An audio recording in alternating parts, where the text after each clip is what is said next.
Stephanie. I don't I don't normally start my podcast with questions like this pero ito yung pinaka excited ako. Basta ito yung gusto ko malaman. Kasi nakita kita sa Vogue Gala and kasama mo yung date mo, si Michael Sager. Grabe na po sa date, di naman. Agad, di ba? Ganun yung question, agad, di ba? Pero, yeah, I mean, you look good together. I mean, I don't know, as friends? Ano ba? Paano ba to? Paano mo di-describe si Michael? Grabe po yung paunang tanong niyo talaga. Well, actually, Michael is actually a really good friend po. And, ano ba? Yun, siguro, we're really just friends. And, siguro masasabi ko po, I'm really happy din na part siya ng buhay ko or nakilala ko siya and I'm able to work with him and sa mga ganong events na nakasama ko siya. And gusto ko din po sabihin na talagang sobrang proud ako sa kanya kasi nakita ko din paano siya nag-start. I was there and ngayon nakikita ko kung paano siya nagsistrive talaga para sa mga pangarap niya and goals niya sa career niya and sa life niya in general. So I'm just really proud and I'm so grateful to be a part of it po. At ayun. Ginulat kita kagad, di ba? Hindi, kasi alam mo, I think the first time I met you was yung summer taping ng Sparkle, yung sa Laguna. Yeah, yung parang summer jingle po nung launch din ng Sparkada for Sparkle Artist Center.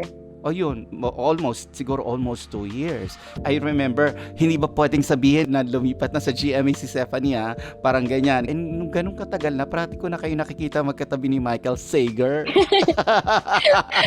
Hey, ano po talagang ayaw niya malayo sa akin. Charot. Pero sobrang close din po namin talaga kasi nga, sabay din po kami halos nag-start ng journey namin dito sa GMA and siguro nahanap din namin yung talaga yung parang comfort from each other. Nung nagsisimula pa lang na wala pa kayo masyadong kakilala. Pero ngayon, ayan, nahanap naman po. Ang dami-dami nyo ng barkada sa GMA. Yes. I know you wanted to move on from the Michael Sager questions, pero as a workmate, how do you describe him? First Sparkle, doon ko talaga na-experience kung paano si Michael sa work. Magaan siya po katrabaho pag talagang on set na, pag magte-take na, seryoso na siya, nakikita ko po talaga sa kanya yung determination niya sa craft niya, yung passion nandun, na pag merong mga scenes na kailangan talaga ng emotions na ibibigay niya po. And sobrang professional ni Michael pagdating sa work. Hindi siya nalilate. And magaling po siya. Yes. Magaling po siya makisama sa mga tao. At pagdating naman po sa aming dalawa, since kami yung parang partner doon sa Sparkle U po, no? Sa mga scenes, syempre po first time ko sa acting field na to and talagang nandun po yung guidance na binibigay niya din. So, nakakatulong po siya sa akin and masaya ka work si Michael. Makulit lang din minsan kapag gusto mo munang tahimik or seryoso, minsan nangungulit siya. Yun yung nakakainis. Well, I'm saying it quote and unquote, kasi di ba may mga friends tayo na gano'n, lalo na pag sobrang komportable na sila sa'yo, parang pwede tumahimik ka muna di ba, ang sarap gano'n Opo, pero so far naman sa amin po ni Michael, never naman kami yung sobrang nag-away na dahil makulit siya or most of the time, parang madali naman po siyang makiramdam.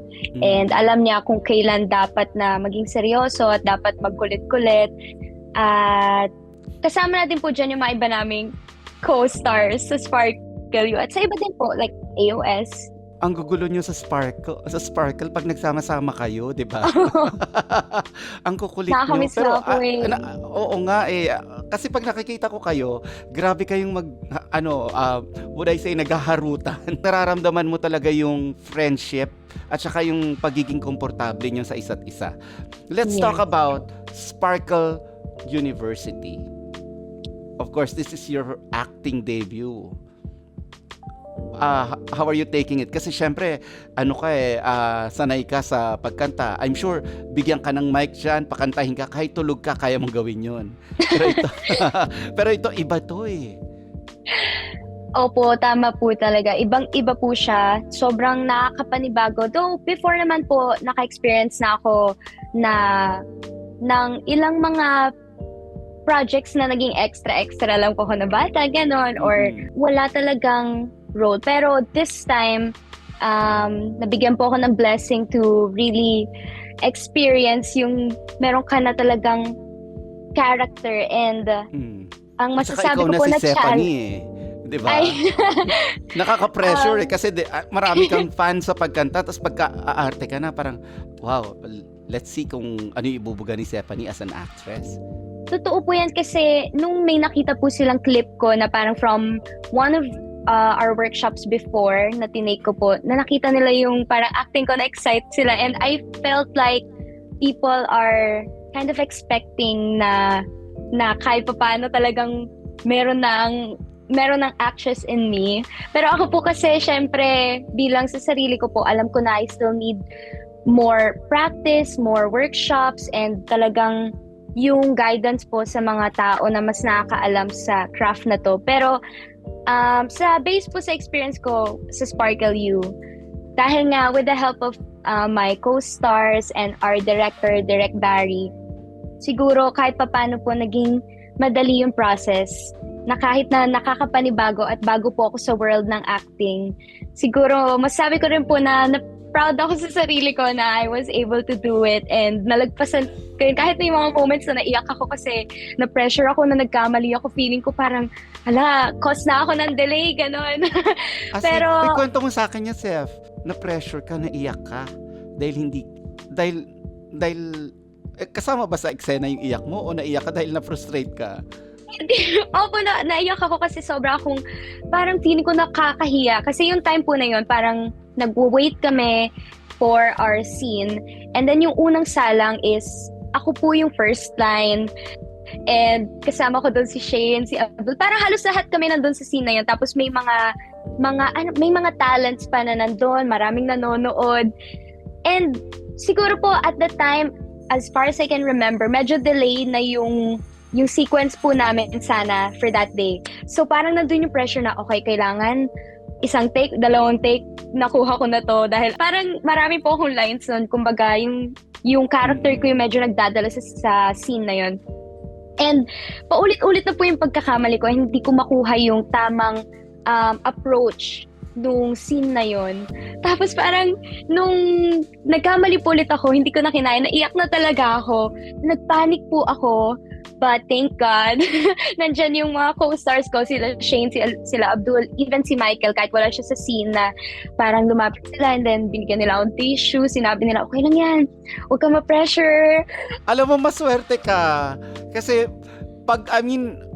may mga friends kasi tayo, di ba, na parang asar talo ka pag ganyan, pag umiyak ka. Alam mo, buti yung mga friends mo ganon. I mean, supportive, magpa-group hug, okay na yan, Zeph. Ano yan, kaya mo yan. Pero feeling ko nga po, dahil doon mas naiiyak pa ako kasi pag kino-comfort po ako, minsan mas naiiyak pa ako. Parang nararamdaman ko na, thank you guys, nandiyan kayo para sa akin, pero grabe yung pressure. Nung mga sumunod na po, niloloko-loko na nila ako na parang, ko naman, parang umiyak-iyak kapag ganun. O yan, iiyak na naman yan, no? Pero that day po, siguro nagamit ko kahit paano yung frustration na yun sa ibang mga scenes na, kasi nag-stick po siya sa akin na parang nakakahiya, nagkamali ako, umiyak pa ako, parang bakit kailangan ko pa umiyak yung ganun? And then nagamit ko naman po siya. So, in fairness naman, may advantage and disadvantage po yung pagiging emotional ko that day. Pero ano ba ang sa tingin mo ang mas mahal mo? Are you leaning towards acting ngayon? Or syempre yung first love mo, yung singing? totoo po, first love ko yung singing. Pero simula nung na-experience ko po yung sa set and yung makasama mo yung mga co-stars mo, lalo na yung mga during break times, ganun. And pag talagang nasa take na po, siguro biglang na-realize ko na ang saya din pala ng work na like sa acting. Kasi dati po, hindi ko talaga na-imagine yung sarili ko na nag-acting. Sobrang mahihain po ako before na natatakot ako na umarte. Pero parang kahit pa paano nag-open po siya ng door sa akin. And nakikita ko po yung sarili ko na mag-audition pa or mag-workshop para mas mahasa ko po yung talent kung meron, kung nandun man siya. So na-in love ka na rin kahit papaano? I-in love na po. Wow! Nai-in love na. Sa acting yan, hindi kay Michael. Sa acting po, nakamove on na po tayo dyan. Oo nga, sana dinikit ko na lang, no? Para at least. Pero teka muna, sino ba yung gusto mong sundan na yapak? Sino ba yung mga idols mo? Parang yung si Miss Sarah Geronimo. Pero nakikita ko din po parang si Ate Julian kasi si Ate Julian mainly singer din po siya, and then nag-act siya, musicals, sa movie din po. So parang ganon, nakikita ko po na ganon yung gusto ko po sanang ma-achieve or ma-experience sa pagdating sa acting, yung ma-experience ko din po sa big screens and mga musicals, ganon po. Alam mo, Seth, I'm telling this to you right now, hindi malayo. Hindi talaga malayo. I've seen you perform and talagang nag-iiba ka. Sabi ko nga, di ba sa'yo, parang, grabe ka, Stephanie, pag bumababa ka ng stage, di ba, sinasabi ko sa'yo, grabe ka, Stephanie, parang kang bakulaw sa stage. Parang, aliit-liit mong tao, pero grabe ka, inakain mo yung stage. Thank you po. I have to give it to you. Yun na nga, this is a new challenge for you. Teka muna, as an actress ngayon, ready ka ba to handle pressure, to handle criticism? Oo naman po. Ready naman po ako sa kahit na anong magiging opinion ng tao sa mga gagawin ko pong future projects. Hindi lang po sa pagdating sa acting. Pero since ito nga po yung parang something new sa career ko po, medyo kinakabahan din po ako. Parang nandun yung worries ko po, and parang medyo may konting takot po na baka yung expectation nila biglang, ay, hindi na, gano'n. But ayoko din po maging negative. So, parang nagiging open lang po ako, and lagi ko sinasabi sa sarili ko na there's always a room for improvement, na hindi mo man magawa ngayon, if you really want it, you work for it. You work on it. At iti-take ko po yung bawat sasabihin ng tao na parang objective criticism din po to help me improve. And siguro po, more than that, mas bibigyan ko din po ng importansya yung mga opinion ng importanteng tao din po sa buhay ko na talagang nakakilala sa akin, alam yung naging journey. Kasi for me, mas nagmamatter po yun. Yung mga tao naman na nasa social media and yung mga sumusuport po sa akin, good or bad, siguro I'll take po kung ano yung makaka-help sa akin. I mean, ganun ka ba sa sarili mo? Like parang, are you your own critic? Like parang kahit na magaling na para sa iba, meron ka pa rin nakikita na, ay wait, yung kahit kalit-liit ang bagay, kahit na ang ganda ng performance mo, pero may makikita ka pa rin na parang, hindi pantay yung kilay ko. Alam mo yun? Naku, sobrang perfectionist I'm asking that kasi I can very well relate. Like parang I cannot handle yung mga yung papuri lang ng mga tao. Bakit niyo ko pinupuri? Ang dami kong nakitang mali, pero ang dami kong nakitang sablay, parang ganon.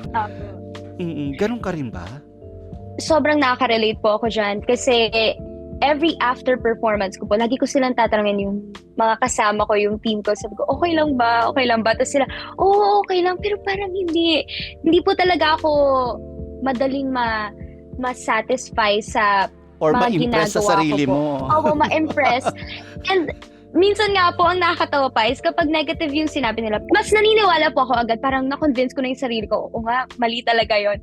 Pero pag mga good compliments po yung sinasabi nila, hindi agad ako naniniwala. Kasi siguro po, ako sa sarili ko, alam kong I could have done better.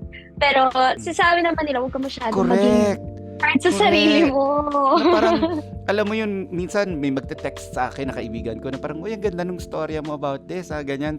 So, parang, sa loob ko talaga, I could have done better. I think it's fair to say na rin po na I'm actually kind of experiencing it right now na parang sa mga past questions niyo po, parang sabi ko sa sarili ko sa isip, parang dapat meron pa akong nasabi na yung gano'n. Tapos kailangan mo lang i-brush off kasi wala gano'n na, nangyari na siya. So, move on. Pero how do you inspire yourself before a performance? Like, example, sasalang ka sa stage or sasalang ka sa eksena. Ano yung iniisip mo to get you in the zone?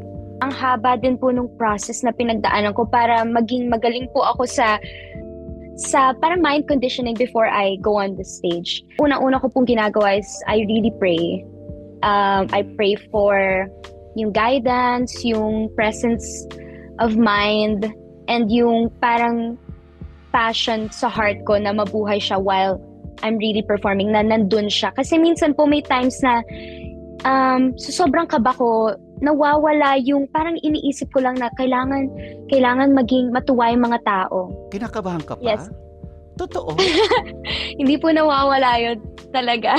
Sa totoo lang, kasi I mean, every time I see you, flawless ang performance mo. Grabe like po. parang mapabirit man o hindi birit, like ang galing itong batang to, parang ganyan. Pero kinakabahan ka pa pala sa gano'n? Kahit na anong moment, talagang kinakabahan po. Hindi, kahit magsasalita lang po ako, kinakabahan ako. Talagang feeling ko parte na po siya ng sistema ko. So, nandun na po talaga. Kailangan ko lang kontrolin. Sabi nga nila, pag kinakabahan ka, that's when you know you want to do better. Opo. Naniniwala po. Kasi minsan din po pag naging complacent ka, parang minsan sobra na nakalimutan mo na dapat ito lang pala ikaw. Ito lang yung dapat maging attitude mo, ganon. Binabaliktad ko po yung kaba na yon sa motivation na, okay, kaya ko to. And going back to the question nga po kanina, siguro yung isa din pong iniisip ko is hindi ko masyadong pagtutuunan ng pansin yung magiging reaction ng tao. Kumbaga, parang may mga times din po kasi na may crowd na maganda. Or yung hindi responsive yung crowd. Opo. Or hindi mo makukuha yung in-expect mo na parang cheer, gano'n. But it's okay. And ako po, sabi ko sa sarili ko, ang pinakamahalaga is magawa ko yung performance ko at ma-share ko yung talent ko, ma-inspire ko sila na, na dun po sa performance na yon, depende ko ano yung songs sa kakantahin ko and I'm able to deliver the message. At siguro po isa pa sa talagang tinatandaan ko po na nandito ako for a reason. Like sa specific moment na yon, I'm here for a purpose. So whatever it is, I'll do it. I'll do my job. I'll do my performance and parang from the heart. Yun po. Kasi alam mo, isi-share ko lang to sa'yo. Ako kasi, whenever I do something, pag alimbawa sasalang na ako sa live report or sasalang na ako even sa paggagawa lang ako ng isang simpleng script, parating, I pause for a few seconds. I just talk to God and say, I am an instrument. I am a vessel. Whatever it is that you want people to hear, whatever it is that you want people to see, ibigay mo sa akin ngayon so I can be your instrument. And then that's it. Yeah. That's how, simple my prayer is. Totoo po. Pero, Zephanie, nakapag world tour ka na? Nakapag US tour ka na? Grabe. Yes po. How was that? Siguro po, grabe tong taon po na to. Grabe yung blessings ni Lord. I feel so blessed and I'm so, so grateful po that I was one of the artists po na nakapunta sa US para dun sa all-star concert ng Cornerstone. And siguro po one of the best things na talagang nung US tour po na yun is yung nakapag-perform kami sa 3 cities para sa mga kababayans. And meron din pong mga times na may mga na-meet kami talaga in person. And another thing is yung malibot po ng kahit pa paano yung US, yung ilang Was it mga your first cities sila time? doon. Opo, first time ko mo? po sa Talaga? US. Oh, Yes. Talagang damang-dama ko pa yung excitement sa'yo hanggang ngayon. Opo, at ang pinaka greatest thing po siguro na masasabi kong binabaon ko po hanggang ngayon is yung makasama ko po yung Cornerstone family ko. Kasi first time po yun na marami kaming nagpunta sa ibang bansa. Kasi usually Ang po, di ba, saya. 2 ilan lang. And nakapag-bond po talaga kami. Ibang feeling po pala yun na pareho na kayo ng passion sa life. Pareho kayo ng path, ng journey. And then, you also share the same bond na nandoon na gusto nyo ma-experience to. And especially po, for me and yung Vision, kasi kami yung first time doon. Kaming mga bagets na nandun. So, sila po yung kasama ko talaga halos everyday until nung nagkahiwalay kami para naman po pumunta kami sa Hawaii and then sila nagstay sa US. So, nakakamiss po. Parang gustong-gusto ko na bumalik. Doon sa trip mo, what is the best part? Aside, syempre, doon sa sinabi mong nag-bonding kayo ng mga friends mo from Cornerstone. The best part po is I was able to sing in front of everyone na nandun nga po na umattend at talaga nag-effort na pumunta. Yung mga kababayan nating miss na yung Pilipinas, no? Yun po talaga kasi never ko din po na-imagine na magagawa ko yun ngayon agad na sa taon na to or sa edad ko po na to magagawa akong kumanta sa stage na nasa US ako. So, yun po talaga yung napakasarap sa pakiramdam na ma-share mo yung talent mo. At ma-share ko din po yung stage kasama yung mga co-artist ko po yun. Sila po yung Eric kasi sila din po yung mga talagang nilook up to ko pagdating sa pagkanta and sa pag-perform. So, yun. Ano yung pinaka magandang souvenir na naiuwi mo? Well, mahilig po talaga ako lately sa makeup. So, so talagang and panic buying ka doon. hindi naman po, pero yung isa talaga po siguro binili ko na sabi ko kay mami, papayagan niyo ba ako bumili nito? Ito lang yung bibilin ko talaga and hindi na ako gagastos kasi hindi ko po pala kasama yung mami ko or wala akong kasama anyone from my family during our US tour. So, another thing po that really parang made it memorable is the fact that I went there on my own. Yung independence mo. Opo, kaya nagpaalam ako, mami, pwede ko bang bilhin tong shoes na to? So, I bought a pair of, parang ayoko sabihin. Ang sarap pa naman, no? Ang sarap pa naman mag-shopping sa Amerika, no? Kasi pag kinumpare mo yung presyo nila sa presyo natin, ang laki ng, ang laki ng tipid. Opo. Tsaka hindi po talaga ako bumibili ng mga ganong kamamahal na bagay, pero sabi ko naman, baka pwede na dito, medyo mura naman. Sabi din ni mami, deserve mo yan. Tsaka, reward mo rin sa sarili mo kasi nga, di ba? Ang hirap-hirap pumunta na Amerika, tapos kakanta ka pa doon. So yun po, yun lang yung binili ko po. Sapatos. Yung talaga, isang pair lang or 20 pairs? Grabe po. Isang pair lang po na sneakers. Matipid na bata ka. Minsan po, tapos minsan din napapasobra, pero kailangan din i-reward mo yung sarili mo. Gusto ko kasing marinig yung point of view ng mga Gen Z pagdating sa ganyan. Okay ba na nire-reward mo yung sarili mo? O okay na, o dapat nagtitipid ka talaga parate? Okay lang naman po na i-reward mo yung sarili mo kasi lalo na kung alam mo na pinagtrabahuhan mo yan at nagtatrabaho ka din for something na you want. Pero hindi rin naman lagi na dahil feeling mo meron ka, kailangan bibilin mo lahat ng gusto mo. Ako po kasi binibili ko po yung gusto ko kapag alam ko din kailangan ko siya. Pero pag gusto ko pa lang, parang pinag-iisipan ko po mabuti. And tungkol naman po sa pagsisave up, ako po kasi bata pa lang ako, I'm happy to say na naturuan po ako ni mommy or ng parents ko na na magtipid, matutong mag-save. So, bata pa lang po ako, kahit pa paano nag-save-save ako para sa mga gusto ko. So, doon po yung time na may binibili ako para sa sarili ko, pag galing doon sa sarili kong ipon. And ngayon po, dahil tumatanda na ako, siguro nandun na yung idea talaga na kailangan mag-save na ako for my future at matuto ako mag-manage ng finances ko kasi dadating po talaga yung time na kailangan matuto ako sa sarili ko. And masaya po ako na may mga tao na nandyan to guide me and to help me. Kasi hindi din po siya madaling journey. Parang yung iba gustong-gusto na mabuhay mag-isa pero hindi lang siya about sa pagiging mag-isa mo pero kung paano mo alagaan at magiging responsible para sa sarili mo at sa magiging mga desisyon mo sa life. Totoo yan kasi at some point, kahit ayaw mo o hindi, kailangan mo sumabak sa adulting. So, ikaw, natututunan mo na siya ngayon. Slowly po and sobrang challenging po kasi parang dati iniisip mo lang, 'di ba? Anong kakainin ko o kaya anong gagawin ko sa work.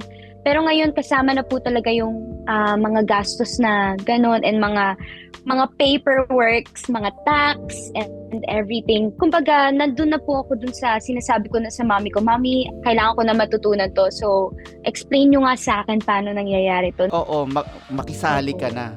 Makikisali na. Oo. Pero si mami po nandiyan pa rin naman siya. Parang hindi pa po niya binibigay fully sa akin kasi siguro nakikita din niya po yung adjustment. Pero nararamdaman ko po sa kanya na hindi siya hindi willing to teach me those things kasi alam niya nga na someday talaga you need to learn everything about it. Yeah, and nakakahanga ka kasi hindi lahat ng Gen Z ganyan yung goals. 'Di ba? I mean, marami akong kilala na Gen Z, hanggat madedelay nila yan, ide-delay nila eh. Siguro na doon part na po ng personality ko na gusto ko po ma-experience talaga yung mga ganong bagay yung kung nga sa sarili mo mag-aasikaso. Gusto ko din po matry na paano kaya pag ako sa sarili ko. And alam ko po na kaya naman, kahit mahirap, kakayanin.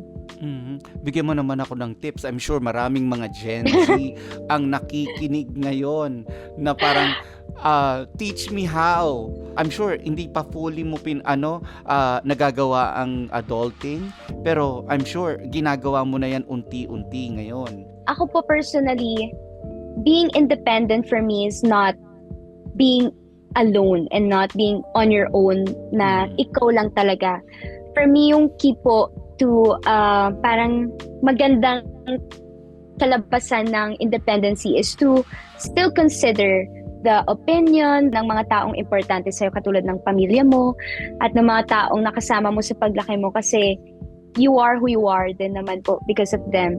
So, feeling ko po yung key to a wise decision making pa rin po is to ask the people you value the most kung if you're making the right decision. Asking for help is not weakness. It's not a weakness. Weakness, opo. Parang kumbaga for me, mas magiging maganda yung kalalabasan ng mga decision mo sa buhay kung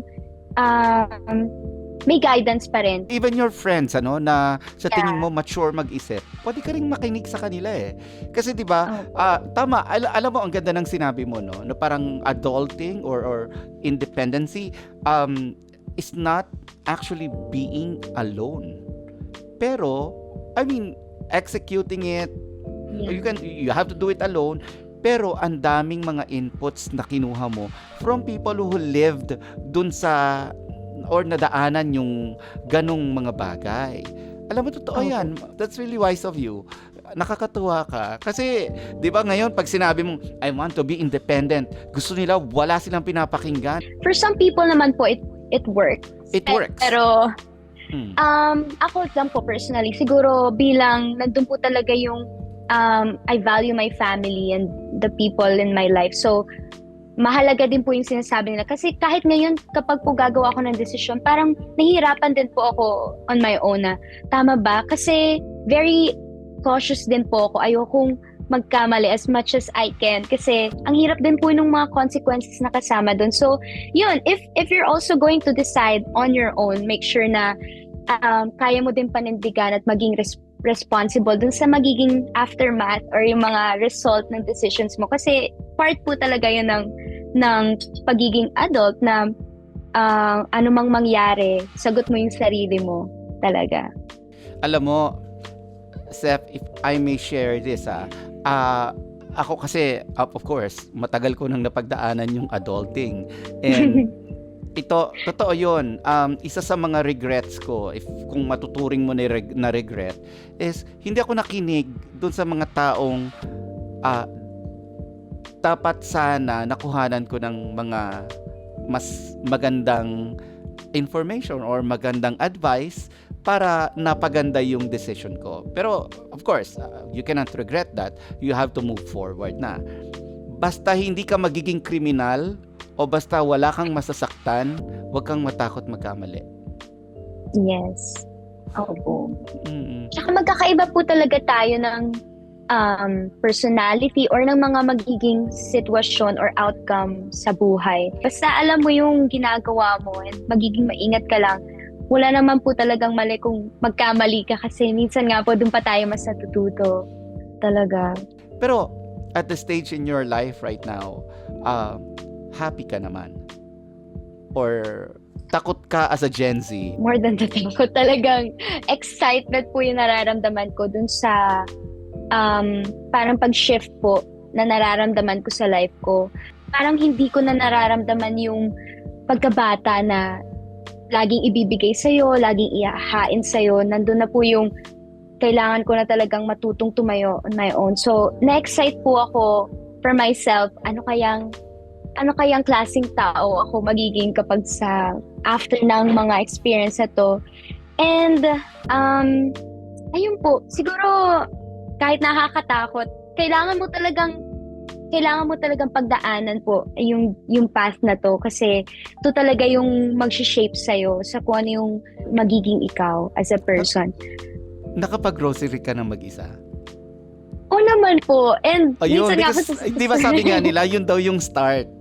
Like, pag nag-grocery ka, kasi, di ba, 100 of decision making yung dinadaanan ng isang tao pag nag-grocery. And pag mag-isa lang siya, di ba? Parang, ang sarap na parang, I'm so independent. Grabe. Actually, So, naramdaman ko po yan talaga.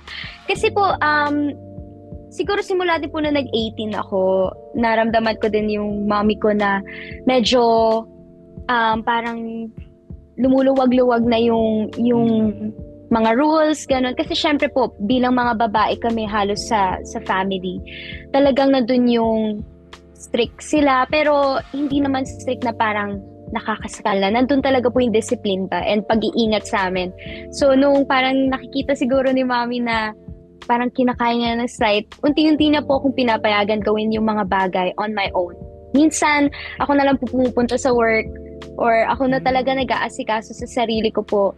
And na-enjoy ko siya.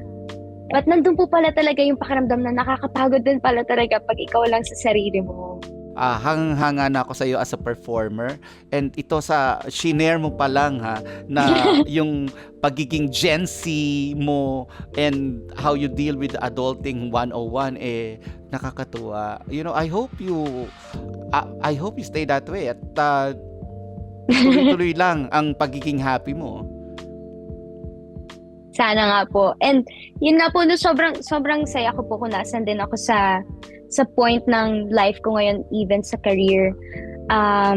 Grateful po ako sa bawat tao na dumadating and blessings at as much as I can, cherish ko po siya. At alam kong malaking parte po sila ng magiging buhay ko in the near future. Alam mo, Seth, I normally end my podcast by turning the tables around. Ikaw naman yung magtatanong sa akin ng any question that comes into your mind. Huwag mo lang ako pakantahin Ito yung una pong pumasok sa isip ko na tanong Tito Nelson, how's your heart naman po? Ayan. You know, I don't know why sa dami ng na-interview ko sa podcast na to, no? I've always been asked that question. How's your heart? It's always, parating sinasabi ko, my heart is happy. And my heart is grateful for everything na sa akin ngayon. Kasi, like, I just turned 53. And hindi siya hindi ka na bata. And ang dami-dami mo ng frustrations every time you grow older. Pero ako kasi parang nare-realize ko, mas parang kumukonti yung frustrations ko as I grew older. And siguro nga, katulad ng sinabi ko sa'yo kanina, di ba? Na parang always start with a grateful heart. Kasi everything else follows after that. And do not stop yourself from falling in love with anyone and everything na sa tingin mo makakadagdag sa'yo. Ang ganda naman po nun. So, iisipin mo parate, makakadagdag ba sa akin ito as a person, as a human being? Will this make me happy? Na yung walang ifs and buts. Kasi yung totoong happiness, wala naman talagang ganun eh. Tatandaan ko po yan. You know, you're still young. Continue with what you're doing. Fall in love. Make mistakes. You deserve it. Katulad ng shoes na binili mo. Grabe, parang nakakaiyak naman po yung sinasabi, di ba? Pero totoo, di ba? Totoo. Ganda po yan, na Oo. reminder. Stephanie, thank you very much for your time. And it was a pleasure talaga talking to you. Ang dami mong shinare sa sarili mo. And I'm sure ma-appreciate yan. Hindi lang ako kundi yun ang mga fans mo. Thank you rin po for this opportunity for me. At sana nga po nag-enjoy din sila at nag-enjoy din po kayo. Super nag-enjoy po ako